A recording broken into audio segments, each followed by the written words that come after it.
My name is Jennifer Taylor, and I am 32 years old. 10 years ago, I stood on a porch with my suitcase in one hand and my medical school ID in the other, while my parents shut the door in my face. They did not ask for proof. They did not ask why my brother's story sounded strange. They simply believed him when he said I had dropped out, wasted their money, and lied about still becoming a doctor. That single lie erased me from my family before I even had the chance to defend myself. They missed my residency graduation. They missed my wedding. They ignored every call I made until I finally stopped calling. This morning, while I was tying my surgical mask in the ER, a trauma alert came through.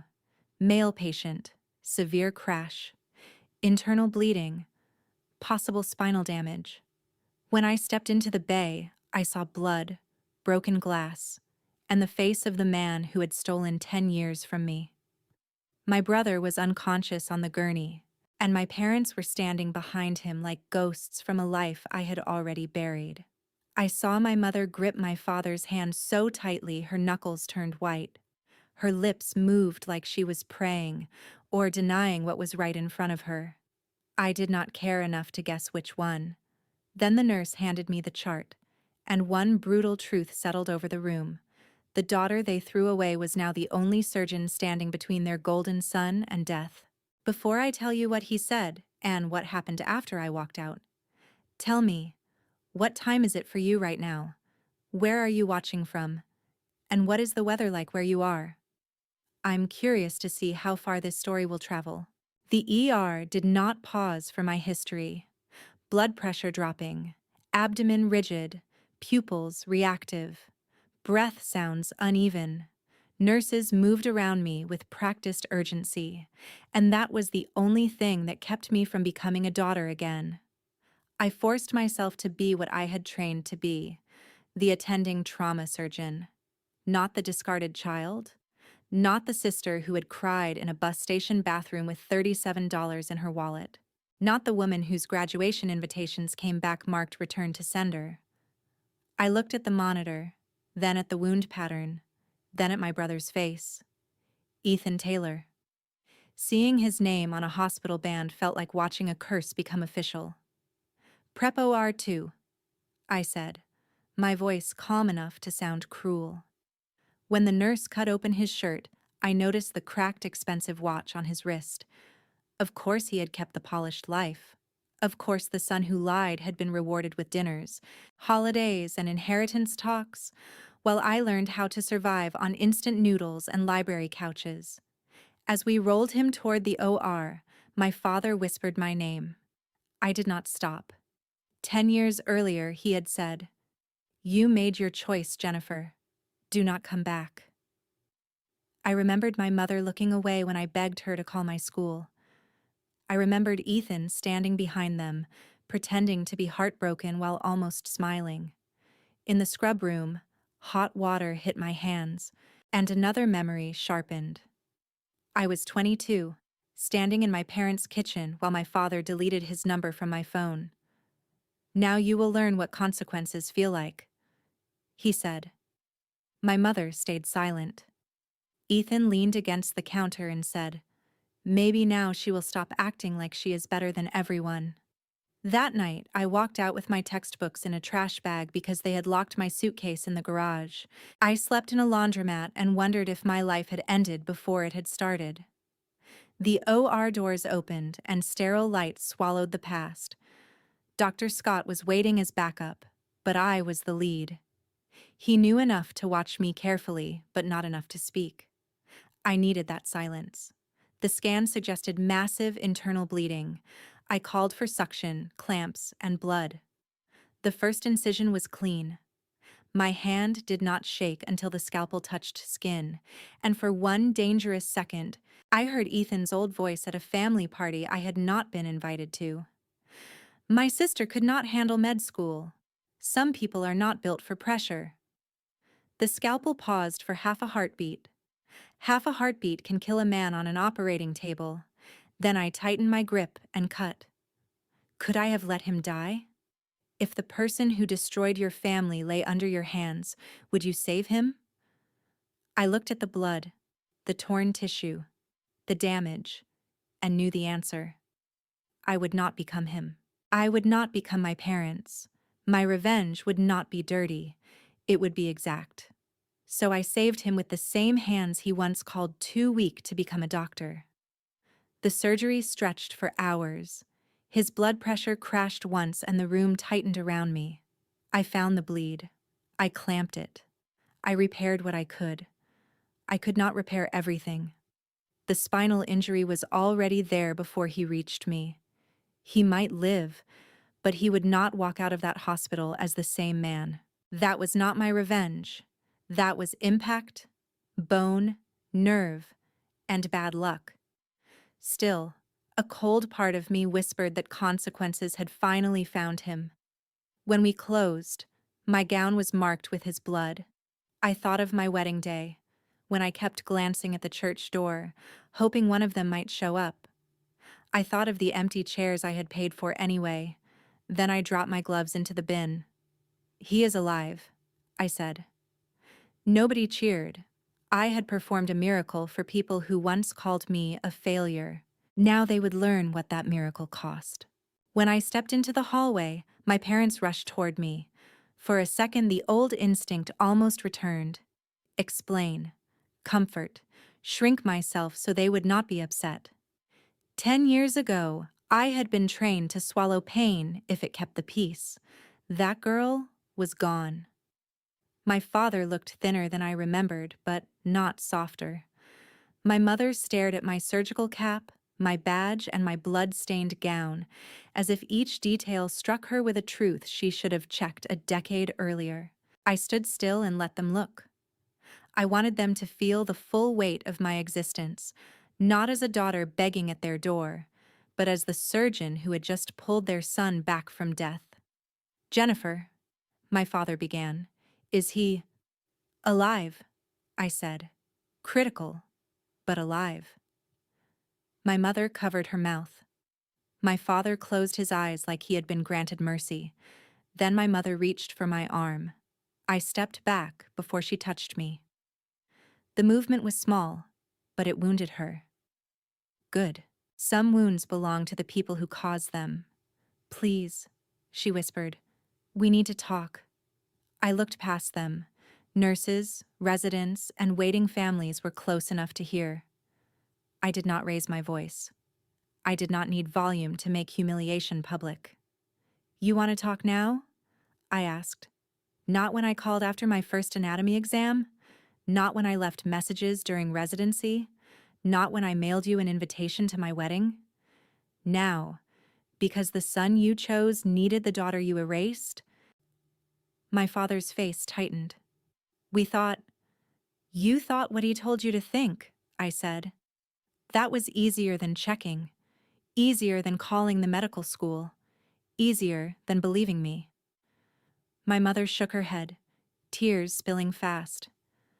"We did not know." I leaned closer.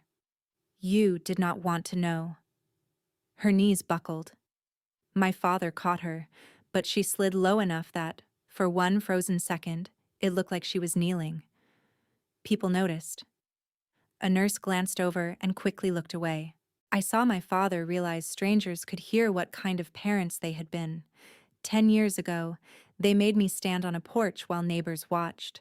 10 years later, they stood in a hospital hallway while strangers watched shame crawl across their faces. My mother clasped her hands together. "Please, Jennifer, please forgive us. We were wrong." I did not bend down. "This is a hospital," I said, "not a confessional. Your son's care team will update you when appropriate.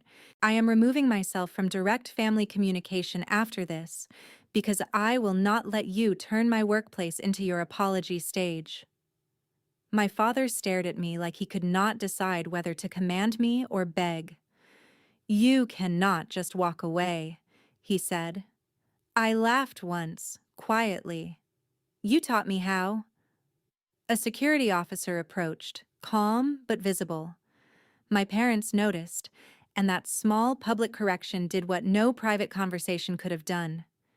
It made them look ordinary, Not righteous, not betrayed. Just two people who had made a cruel choice and were now being managed like any other disturbance. I gave the officer a nod, then looked at my parents one last time.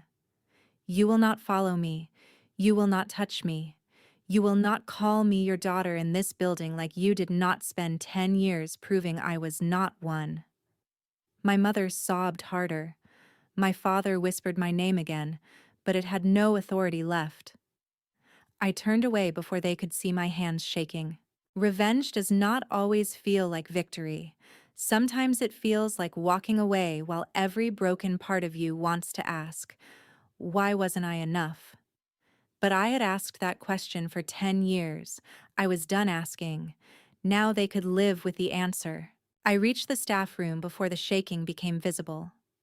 I locked the door, leaned over the sink, and pressed my hands against the metal until the edge bit into my palms. I did not cry at first. I just breathed, like someone had wrapped a fist around my lungs. Then I saw my reflection in the mirror. Surgical cap, exhausted eyes, blood at my collar, and the faint white scar on the inside of my left wrist. Most people never noticed it. I noticed it every day. I got that scar during my second year of medical school, not because I wanted to die, but because I was working 3 jobs, studying all night, and living under a loneliness that made my own body feel like a locked room. I dropped a glass in my tiny apartment above a closed bakery and cut myself cleaning it up. The blood scared me because, for 1 second, I realized nobody would know if something happened to me. Nobody would call. Nobody would come. I wrapped the wound myself and went back to studying cardiovascular pathology with my hand throbbing under a towel. The next morning, I scored 96% on the exam. The people who called me weak never saw what strength had cost. My phone buzzed. Megan, my wife. The one person who had watched me rebuild myself and never once asked me to forgive people still holding the hammer. Her message was simple. I heard about the trauma case. Are you okay? I typed back. It was him. Ethan. I operated. He lived. A few seconds later, my phone rang. I did not answer. If I heard her voice, I would break in a way I could not afford inside a hospital. Instead, I sent one more message. I am not okay, but I am standing. I opened my locker. Behind spare scrubs was a brown envelope I had carried for years. Inside were my enrollment records, tuition receipts, graduation photos, returned invitations, unanswered emails, and one printed message from Ethan that arrived 2 years after I was disowned. It said, "You should thank me.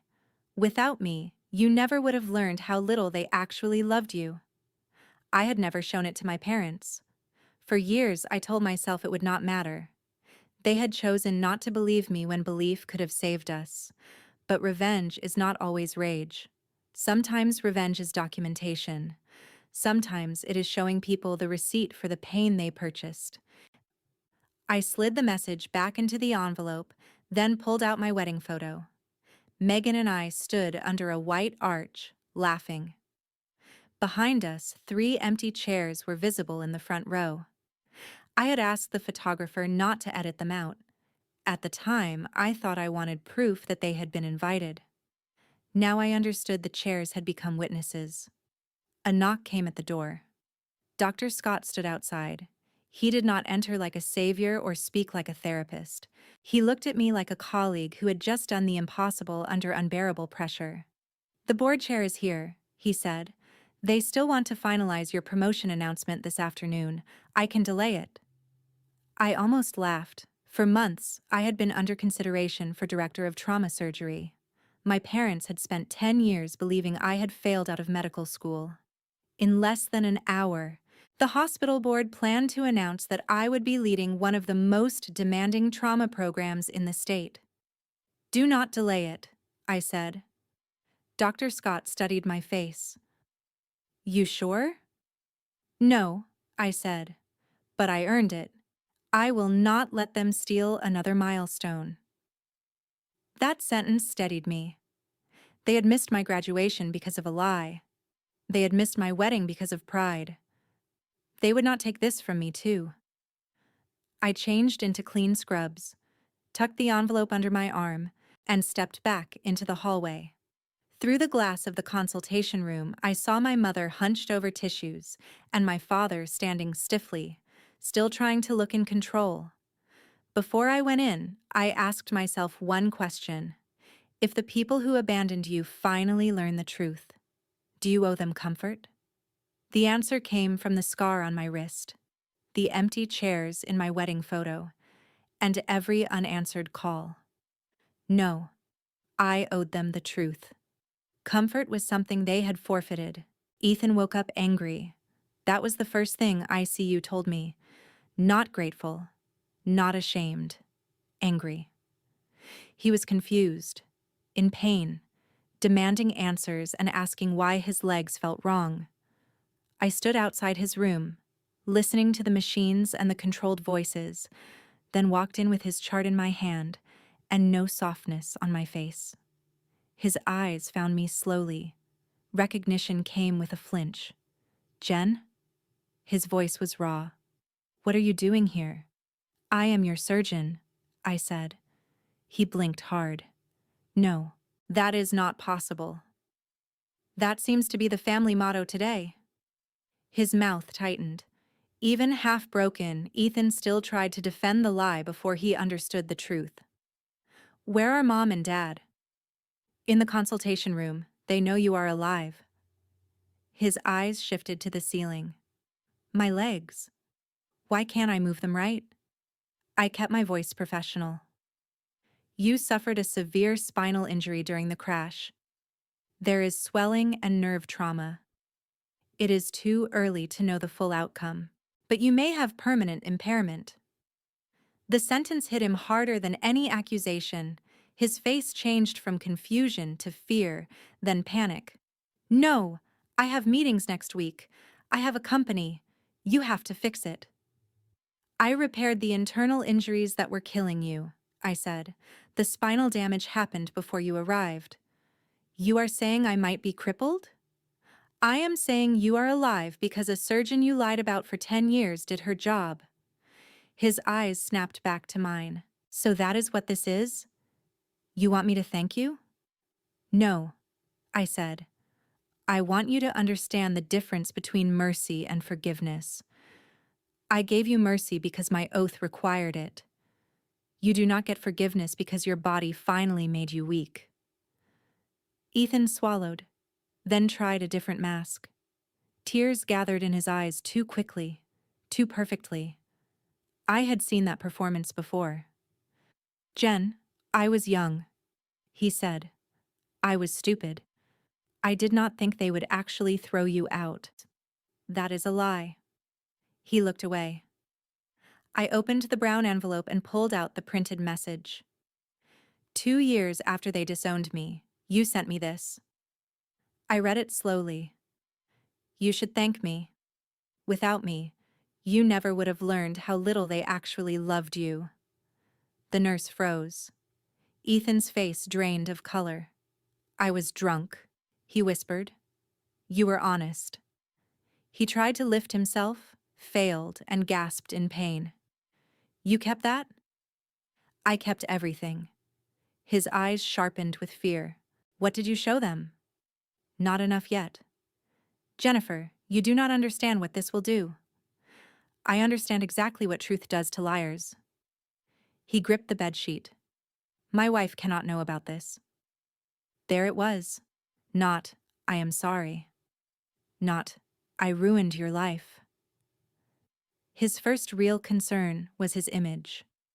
"Your wife deserves to know what kind of man she built a life with." I said. "You cannot contact her. That would be harassment." "I do not need to contact her. Your parents will. Or your own panic will. Men like you always confess by trying to control the room too tightly." He stared at me with naked hatred. "You think you are better than me because you wear that coat?" "No," I said. "I know I am better than you because when your life was in my hands, I did not lie." The door opened. My parents stood there, hesitant, destroyed, desperate. I had asked the nurse to allow them in after the medical update. I wanted them to hear the truth in Ethan's own room. My father looked at the envelope. "What is that?" "Proof," I said. Ethan's voice cracked. "Do not." I handed my father the printed message. He read it once, then again. My mother took it with shaking hands. Belief arrived too late to be useful. My father turned toward the bed. "You told us she quit." Ethan closed his eyes. I was angry. "You told us she was stealing money." "She always got everything," Ethan snapped, finally too cornered to perform regret. "You loved bragging about her. Jennifer this, Jennifer that. I was your son, and I was invisible." My mother made a broken sound. "So you made us throw her away?" Ethan's face twisted. "You did that." "I lied, yes. But you believed me because you wanted a reason to stop paying for her dream. Do not put it all on me." That was the moment my revenge became complete in a way I had not planned. I did not have to accuse them anymore. Ethan did it for me. He dragged the hidden rot into the open because selfish people cannot drown alone. My father staggered back. My mother looked at me, but I did not rescue her from the truth. I gathered the papers and slid them back into the envelope. "Now all of you know," I said. "And I am done being the only person who had to carry it." My father whispered, "Jennifer, please." "No," I said. He lied. "You chose. I survived. That is the whole story." Ethan stared at me with wet, furious eyes. "So what now? You came here to watch me suffer?" I stepped closer to the bed. "No, Ethan. I came here because you were dying. I saved you because I am a doctor. But now that you are alive, understand me clearly. Your legs, your company, your marriage, your reputation, those are consequences you will face without me softening the fall." He whispered, "You are cold." I leaned down just enough for him to see that I meant every word. "No, I am what you made after I removed the poison." Then I walked out while my parents stood frozen beside the bed and Ethan called my name like a man discovering that the door he slammed 10 years ago locked from the other side.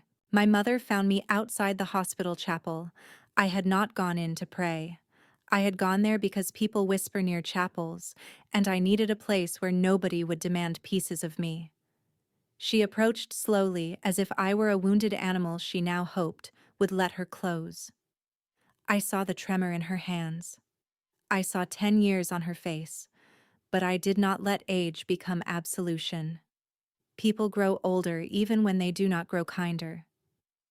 "Jennifer," she said, "I read everything." I held the envelope against my side. "Then you know." "I know we failed you." Once, I would have given anything to hear that, but timing can turn medicine into poison. The apology arrived after the funeral of the relationship, and I had already mourned it. "You did not fail me like someone forgets an appointment," I said. "You abandoned me." She flinched. "I know." "No," I said. "You know the words. You do not know what they cost." She started crying again, but this time I felt tired, more than satisfied. "I called you from the laundromat the first night," I said. "I sat between two dryers because it was the only warm place I could find, and I called you 7 times. You turned your phone off." Her hand went to her mouth. "I called on my birthday. I called when I passed my boards. I called the night before my wedding because I thought maybe, if you heard my voice, you might remember I was your daughter. You did not answer, so do not tell me you failed me. Failing is accidental. What you did required repetition." She lowered herself onto the bench. "I thought if I answered, your father would—" "There it is," I said, still hiding behind him. Her head snapped up. "You chose silence because it was convenient. He chose anger because it made him feel righteous. Ethan chose lies because jealousy made him hungry. All three of you chose something. I was the only one who was not given a choice. My father appeared at the end of the hall, smaller than he had looked in the ER. I remembered him as a man who filled doorways and ended conversations by clearing his throat. Now he walked like the floor had become uncertain. "Jennifer," he said, "I need to say something." "You need to hear something first," I replied. "I will not be Ethan's long-term physician. I will not be his rehabilitation contact. I will not be his medical power of attorney. I will not manage his appointments. I will not become useful to this family now that the son you protected needs care." My mother's face crumpled. My father closed his eyes. I continued before they could crawl through the pause. "You trained me to survive without parents. Do not act shocked that I learned too well." My father's voice broke. "I was wrong. Yes. I was cruel. Yes. I let pride make me a monster." I looked at him for a long second. "No. Pride did not make you a monster. It gave you permission to become what you already wanted to be when I disappointed you." His mouth opened, but nothing came out. 10 years ago, he had words and I had tears.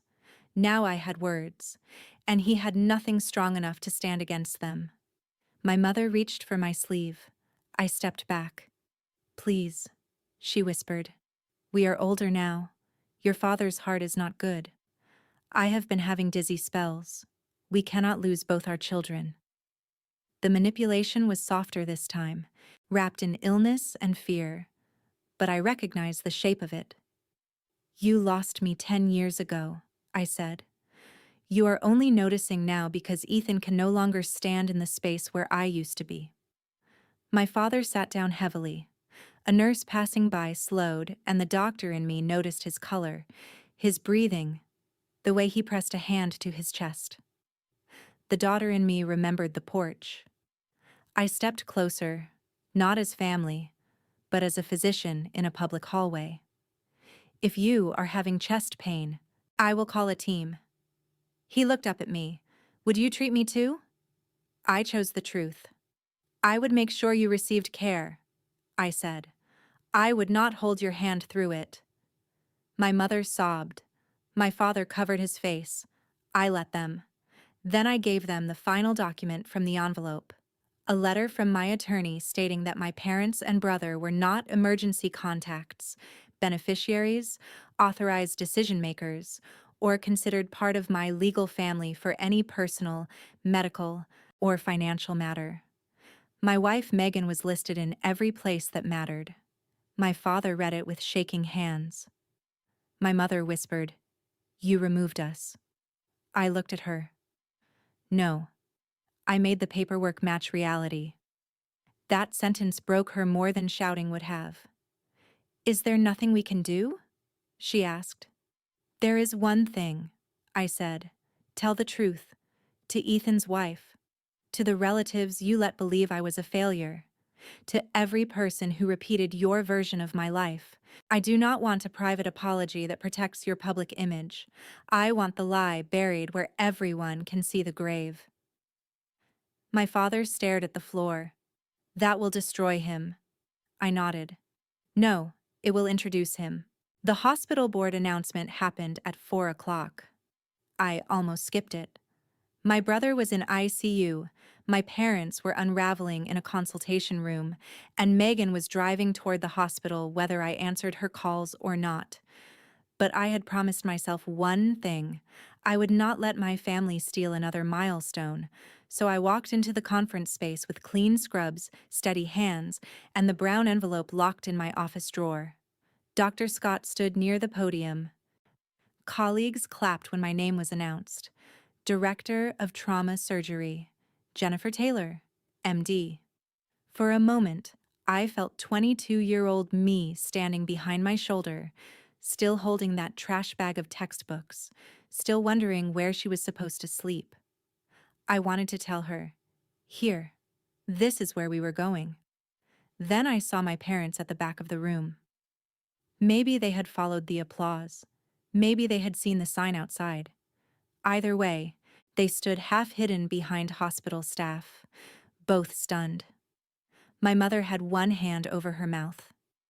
My father stared at the screen behind me, where my credentials filled a slide in clean black letters: medical school honors, surgical residency, trauma fellowship, research awards, leadership appointments. A decade of truth stood on that screen. I did not look away. Let them read. Let them count every year they missed. When I stepped up to speak, my voice did not tremble. "Thank you," I said. Trauma surgery teaches you that life can change in seconds. A crash, a fall, a choice, a delay, a lie. Sometimes the damage begins long before the patient reaches our doors. Our job is to face the damage honestly, act decisively, and never confuse saving a life with erasing consequences. A few people nodded, hearing only medicine. My parents heard the blade inside it. I saw my father lower his head. I saw my mother cry silently. Good.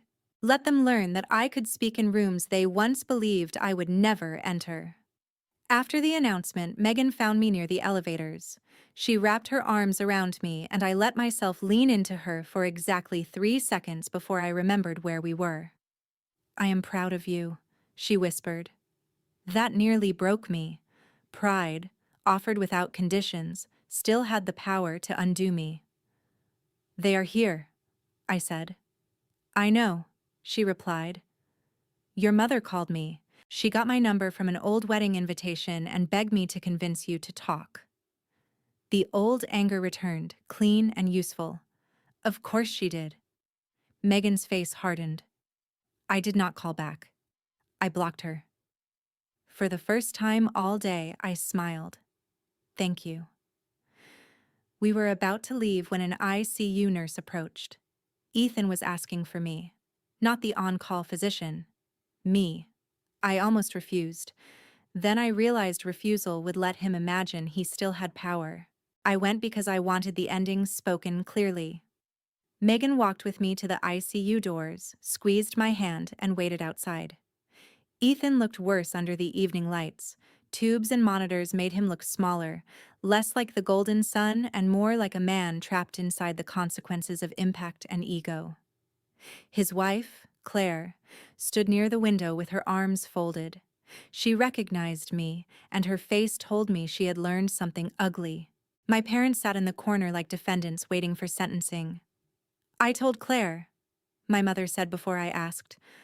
"I told her everything." Claire's eyes shone with fury. "Not at me, at Ethan." "He told me you were unstable," she said. "He told me you destroyed the family and ran away." I nodded once. That sounds like him. Ethan's mouth twisted. "Can everyone stop acting like I am the only villain here?" "No," Claire said sharply. "You do not get to distribute your guilt like party favors." Ethan looked at me. "You got what you wanted. They hate me. Claire is talking about leaving. The company board already heard about the crash and the investigation. If I cannot walk, I am finished. Are you happy?" There it was. The final attempt to make my truth the weapon instead of his lie. I stepped to the foot of the bed. "You are not finished because I told the truth," I said. "You are finished because your life was built on people not knowing it." "My children," he whispered. "Claire said she will not let me lie to them anymore." "Good." He stared at me. "That is all you have to say?" "No. I have one more thing. 10 years ago, you told a lie that made me homeless. You watched our parents erase me. You enjoyed it. Then you spent years repeating that lie because my absence made you look better. Today, I saved your life. Do not mistake that for a bridge between us. It was not a bridge. It was a boundary.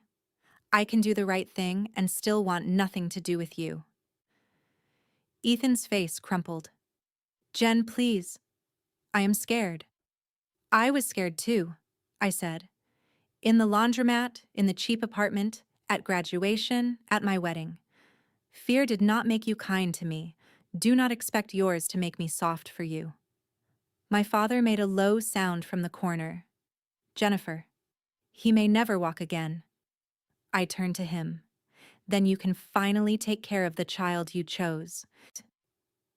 The room went silent. Ethan's eyes widened as the meaning sank in. I was not coming home. I was not becoming the responsible daughter who fixed the family after the favorite son broke. They had wanted me gone when I needed them. Now they could not summon me back because need had changed sides. Claire picked up her purse. I am taking the kids to my sister's tonight, she said to Ethan. Rehab, lawyers, the company. We will discuss later, but I am done living inside stories you write for yourself. Ethan reached toward her with the hand that still obeyed him. She stepped away. Watching him lose her was quiet, devastating, and exactly what truth does when it enters a house built from lies. My mother stood suddenly, swaying. Jennifer, she begged, please do not leave like this. I looked at her. There is no good way to leave people who only recognize you when they need something. We love you, she whispered. I shook my head. You love the version of me who might forgive you and make this hurt less. You do not know the woman who survived you. My father's voice was barely audible. What do we do now? I glanced at Ethan, at my mother's grief, at Claire's fury, and at the family that had once been the center of my world. You live with each other, I said. That is the punishment you gave me. Now it is yours. I walked out before anyone could answer. Megan was waiting beyond the ICU doors. She opened her arms, and this time I did not limit myself to 3 seconds. Behind the doors, my old family was still calling my name, but it sounded far away, like a language I had forgotten how to speak. A week later, the truth spread faster than Ethan's lie ever had. My father sent a message to relatives admitting they had disowned me based on false accusations. My mother mailed apologies I did not open. Claire filed for separation and temporary custody, while Ethan was transferred to a long-term rehabilitation facility.